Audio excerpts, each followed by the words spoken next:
much, and good evening, ladies and gentlemen. I think we have really had a excellent beginning and maybe even an end, really, in Guru Modi's address. There could not have been greater clarity on the fact that each of you successful family business creators, founders, first, second generation members have beyond just your business, and that is really upholding a set of values which can actually make India realize its full potential. So I thought it was very inspiring.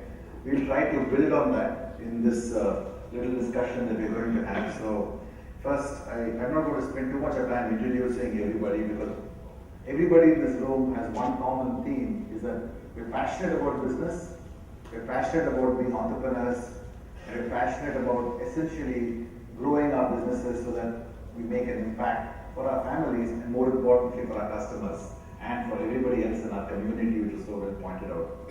Quickly, but Sukumar, and you can just add to what I said. He's from Shankara Pipes. He's built a absolutely fantastic business. I love him. He studied in a great college, Loyola, I think. Yeah. And he's really succeeded his father, the second generation member of the family, after studying in IIM. And over the last, 20-25 years perhaps, built it up to something like a 2,000 crore business, and amazing success story in this area of pipes and hardware. So that's really, I think, a fantastic story. Our next panelist, Abhishek, is exact contra to Sukumar. He came back, I think he was studying, and he came back and he sort of said to his father, I really don't think we should be working together, and went out and actually started a very interesting real estate business which is called Urban Tree. I think fantastic choice of words. And today, with his own capital, I understand, other than love, nothing else from father. Yes. Right? And has actually established the business so successfully that is executing a 100 crore project as we speak. Pardon? It's going to get to us the next 15 days. Next 15 days, so bookings open at the end of this, I hope. So I think that's Abhishek for you. Very, very different contrast from Sukumar. And then there is Ranjit. Ranjit Pendurthi, if I pronounce it correctly, is from Archean. Archean is a $1 billion business today. And Ranjit, I think, and I have shared a common problem. And the common problem is that we never really, I think, questioned whether we should actually be joining the family business. We assumed that we wake up, we brush our teeth and move on with the day. And he kind of, like me, just came back and joined the family business. I'm not sure if we thought we should do it or not. And done an amazing job. Today, I think the business has grown about 100 times nearly. 100 times since you came in, and it's a 5,000 crore business. So another very interesting but quite opposite success story.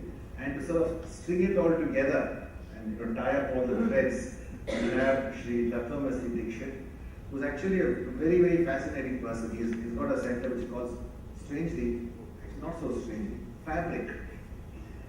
Family Business Research International Center. And he's very deeply involved in advising families about succession, governance, handling all the issues. And he comes at it like, in a sense, like what Guru Murthy does. He comes from a Vedic background. He's a very renowned, presidentially recognized scholar of Sanskrit and the Vedas.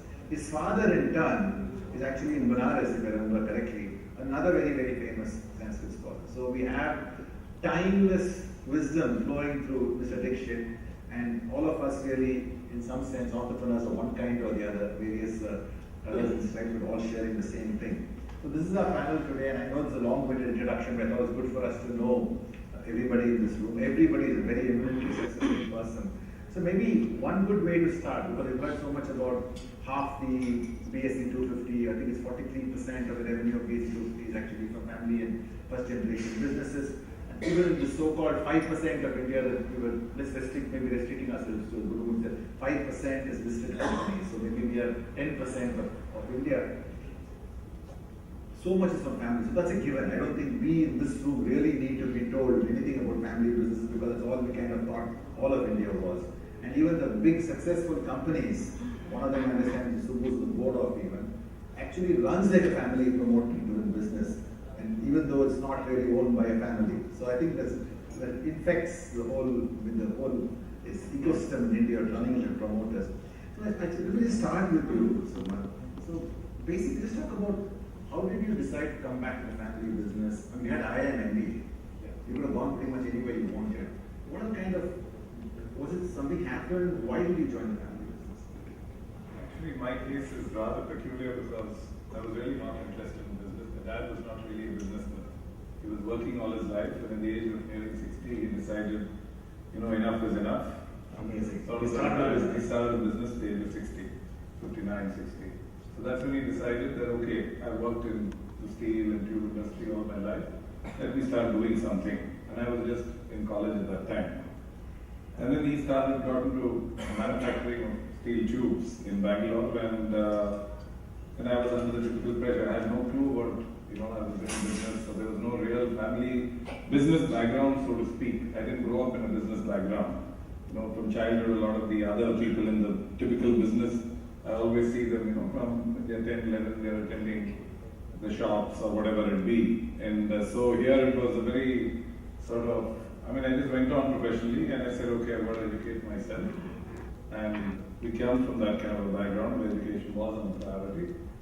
And I finished my MBA and I said, okay, now I've got to look for jobs. Then there was this typical family pressure, some of you know Tamil, Appa, Vesa, Jenny, and Sarana, you're going to go and say you're going to work somewhere. That was my mother's pressure. And being the only son, I had no option. So there's a lot of emotional blackmail, I would say. And I was sort of pressurized to join the business at that time. So, I guess way back 25 years ago, one said, okay, fine. You've been encouraged, right? You've been pressurized actually. No, at that time I would honestly say, okay, it's a sort of a very euphemistic way of saying encouraged. But yes, on hindsight, I say emotional blackmail is the main recipe in all Indian Right. So that's pretty much how I got into business. How did it feel? Was it business very small, so very easy to get in, or you had challenges listening to your father every morning? No.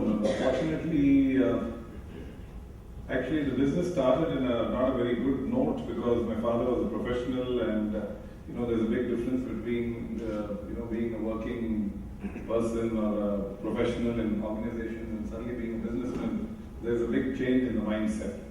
So you join that and we were in a very different environment then. It was very controlled economy where steel was controlled with the Steel Authority, and for every little thing for full stop and comma you run to Delhi for the JPC, and then it was a middle-level company, so licenses were Delhi based and so on, as Mr. Gurumurthy said. Capital probably should have been shifted out of Delhi long back and should come somewhere closer. And that's the kind of environment we operated. It was I would say my first 5-6 years were quite difficult because it was very capital intensive. We didn't have the wherewithals to run that kind of business. Banks were not easy with money. Right. So by about 91, we actually sold the business which we started with. Okay. Yeah. And that's when my dad had, sort of become fairly old, and then he was feeling very guilty that he brought his son into business where the boy had, other things to do and so on. So there was a bit of a crossroads in the early 90s where I was wondering whether I should continue with business, and he died very shortly after that. So I had this, major crossroad whether should I take the business on or should I quit and do something else. But having been in business for about 6-7 years, and it was, the mindset was at least I had learned a particular trade, I got into a line which I sort of was comfortable with in that period. So I decided, okay, let me move on and take this forward. So I got into trading of steel tubes at that time, which was after selling the manufacturing unit, I got into trading. And that's how I pretty much took off from there. That's fantastic. So I think before we come to Abhishek and hear the contrarian view, Ranjit, your story, you went to what, New York University for your undergrad, and then what happened? You're working there, right? Yes, after I finished my undergraduation, I worked for 4 years. And I actually didn't really plan on coming back. But then I kind of got bored with my job and I said, let me go back home and see what kind of business that my dad was doing. And he was always someone who loved to work. So it was always a tough act to follow, and it still is. He's still very active in the business. And so when I came back on a break, he said, why don't you move back home? What's there in the US? When you want to work for someone, why don't you try working here? So that was the kind of a bait, and I took it. And he said, you can always try for a couple of years and then go back to do your master's or whatever, which never happened. And you believed. And I believed. I got sucked in. But again, I think there was absolutely no pressure, to be honest. I don't think the business was started by him to leave a legacy of any kind. Being first generation, it was more a question of survival, what he wanted to do in his life, and I think that's probably the best example he set. Whereby the value inculcated is do it if you want to, not because you have to. And I guess after 10 years, today really that question doesn't matter anymore. Now you really want to. So curiously, how were the first few years? What kind of problems you face? Your father is there, you're there, you just enjoyed 8 years of life in the US, tremendous amount of freedom.